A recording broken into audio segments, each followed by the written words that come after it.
TFL EV is brought to you by Flow Charger, maker of reliable, high-quality charging stations for your electric vehicle.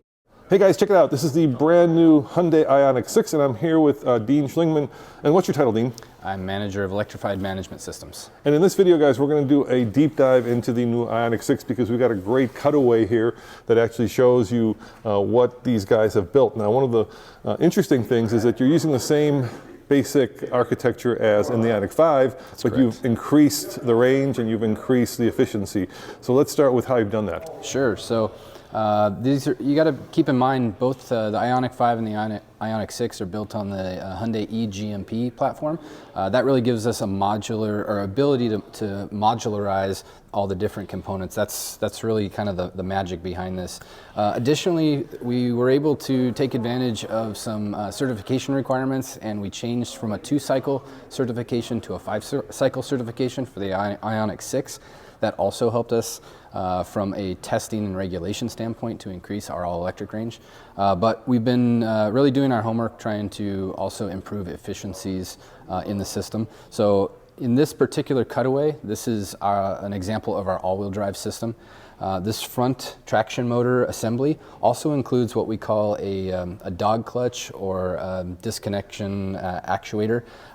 What it does is it disconnects the front tires from the motor. So while you're not using the front motor, we're not seeing those parasitic losses that you would normally see while driving around. That got us about a 6% fuel economy increase. So that was just one component and one system where we were able to find that. So the big number that jumped out at me when we did this presentation today was that the Ionic 6 in its longest form range, right, that's rear-wheel drive, long range, gets 361 EPA miles on a charge. Correct. On a 74 kilowatt hour battery? 77 kilowatt. 77, yeah, which is very impressive. Yeah.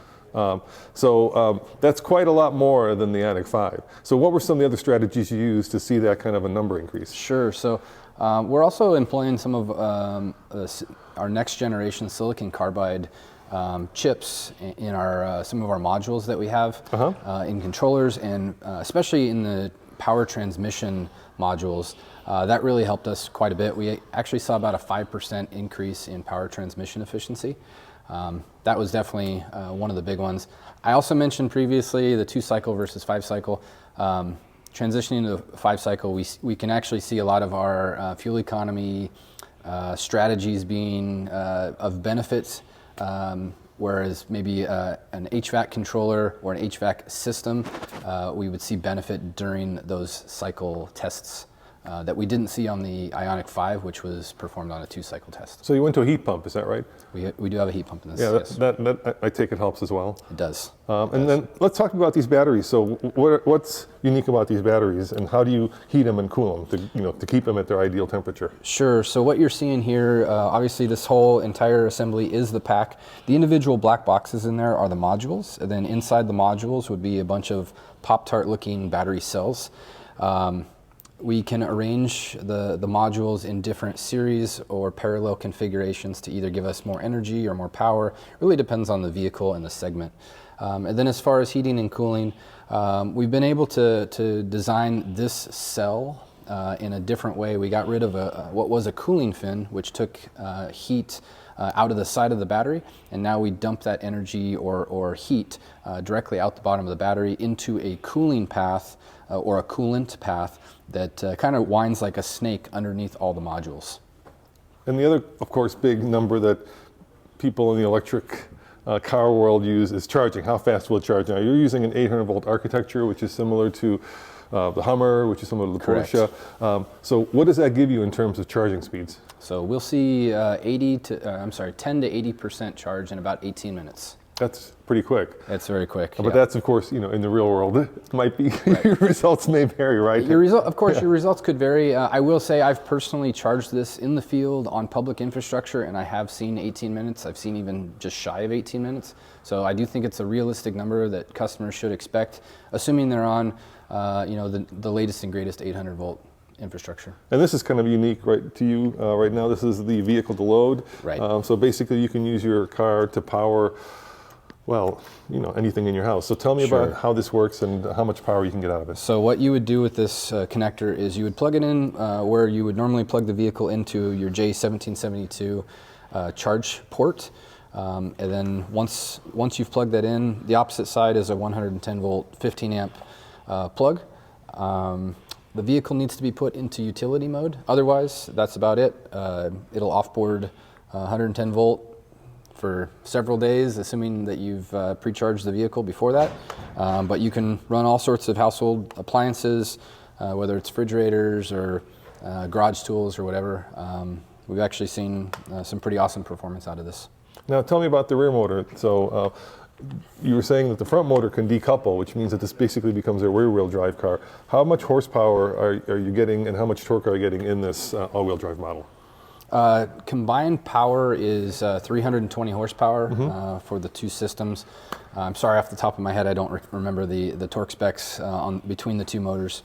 But what we'll end up doing in situations where you don't need or don't have a high demand for power or whatnot, we'll decouple the front to prioritize range, which of course is everybody's concern with EVs these days, and we just run in a rear-wheel drive configuration, which is the most efficient configuration for this vehicle. Let's go around the side so I can kind of show what the car looks like from the side. And you did a lot of work with aero, right? So in the presentation you were saying the drag coefficient is 0.22, is that right? That's correct, yeah. Let's get you out of the blue light there. You look like you're in a Berlin disco. So I'm definitely not an aerodynamics engineer. I'm more of a powertrain guy, but I know that I guess a couple of the key points that were pointed out is we do have a dual spoiler system to try to get the air to release on the back of the car. I know we've done quite a bit of work up under the front wheel well, both from an aerodynamic split on the front bumper, but also actually inside the wheel well curtain. That's what this splitter device does there. And we were just talking before this interview, and you said that you spent a lot of time up in Alaska testing this car. Tell me about that. What have you found? How is the all-wheel drive system, and how does it do when the temperatures turn cold? Obviously, most electric cars lose range. Yes. Let's go back around the front so we can. And as most would expect, that's a physics and a chemistry challenge that nobody yet has the silver bullet for. However, we have spent a lot of time looking at where is our power going, where are our inefficiencies, and really trying to focus on taking advantage of opportunities, whether we're plugged in charging or maybe we're scavenging heat off of components that are naturally warming themselves due to operation. We're looking at those opportunities and trying to either dump heat into the battery, dump heat out of the battery, depending on the environment, to really optimize the performance and the experience for the customer. Did you, before we talk about home charging, did you look at the charging curve on this car? Have you done testing with it? How long, 800 volt architecture, obviously up to 350 kilowatts, right? Mm-hmm. How long will it hold that? Well, I couldn't tell you the exact duration. Does the curve look like this, or does it look like that? I think in your mind's eye, I'm going to make this completely. This is going to go a different direction than where you thought the question was going to go. Fair enough. But in your mind's eye, compare charging, high-speed charging, to pouring a beverage of sorts, a sudsy beverage. Yep. Diet Coke. Diet Coke, exactly. There you go. Root beer, whatever.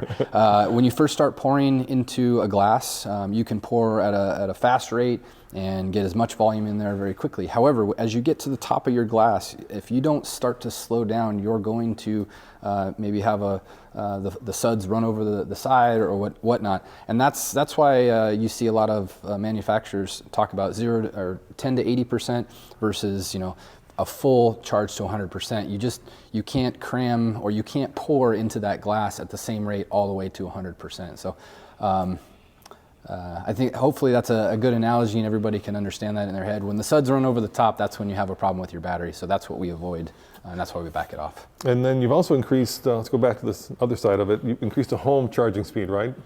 That's correct. So now you're at what? We're at 10.9 kilowatts. Which translates to about, what, 50 amps you said? It's just shy of 50 amps, yeah. Which is pretty phenomenal. It is. And obviously it depends on your home service, sure. Power service. And then I think the number is 20%, right? You can go within 20% of whatever, so you're probably going to need 100 amp. I would go 100 amp. To get 50 amps. I think that's a fair fair and safe way to go. So obviously there's some. What does that mean in time? So 0 or whatever, almost empty to full at home on. So you'll be just over 7 hours for a complete charge. That's good. Yeah, and that's a hey, we're absolutely drained. We need a full charge. So otherwise, if you're just topping off, obviously it just depends where you're at. All right, and then last question in terms of drivetrain, 0 to 60 about 5.1 seconds according to you guys. Correct. Is there a reason that this competes with cars like the Tesla Model 3, the Polestar 2, I believe, sedans that are electric, and those cars can be considerably quicker, like the Tesla Model 3 Performance, I think is 3.1. Is there a reason you picked 5 seconds? I mean, you could tune this to do quicker, or you could tune it to do slower, depending on obviously how much energy you're sending to the motor. Right, and there's the tuning side, and there's also the hardware design side, and I guess it's kind of a balance between what's the particular segment looking for, what's the cost target. If we want to put a bigger, more powerful motor in, obviously there's expense involved with that. So unfortunately, it's not a black and white answer for you. It's a long equation with many inputs to get to where we are. But considering the segment and I guess the customer that we were looking to appease, this was really the end design target. Not to say that there won't be some higher performance version coming down the road at some point. I think it probably depends on demand and what we're looking for. All right, let's do one last question. Let's get really into the weeds. Obviously, Tesla has just recently opened up, I believe, 12 superchargers to other brands, including this car, Sure. Ioniq 6. But those are 400 volts, and people have found that using a Tesla system, the charge rates decrease significantly. Have you guys worked with Tesla on this car? Will it be able to, is it backwards compatible, I guess, from an 800 volt to a 400 system? That's the question. So to answer the backwards compatible, yes, it is. Okay. We do charge at 800 volts. However, we can onboard boost legacy chargers from 400 to 800 volt. So that's not a problem. Right now, there is a little bit of a field issue working with the Magic Dock, which is the Tesla option. We have been working with Tesla on that. At this point, it's a software update on their side. So hoping Q2 of this year to have that resolved and everybody will be happy. But yes, totally reverse compatible. Yep, so these are available at dealerships right now. In case people are wondering, they start at about $43,000. I think the all-wheel drive one starts at 50 and then goes up to about 55, 56. And you've been driving it. What's your favorite? This is my softball question. What's your favorite part of the car? What do you like the most about it? For me, this is just an ease of operation vehicle. You get in and I would say everything seems familiar or intuitive compared to your either traditional gasoline vehicle, or if you've ever driven another EV, it's got a lot of the similar accoutrement, if you will. So anyways, I wouldn't get in this vehicle necessarily to blow anybody's doors off, but it is extremely comfortable for me and would make a great daily driver. Well, thank you very much. I really appreciate the in-depth walk around. And guys, if you want to take a more in-depth look at not the cutaway, but the real car, I will be doing a regular review of this, and that's going to come up very soon. But for now, if you love engineering and you love electrical car engineering, this has been a really fun look at kind of behind the curtain of what makes the new Ioniq 6 such a I think a cutting-edge car in a lot of ways. Wouldn't you agree? I agree. That was a softball question. All right, thanks, man. Really appreciate it. Thanks. Take care. Thanks for your time. Bye.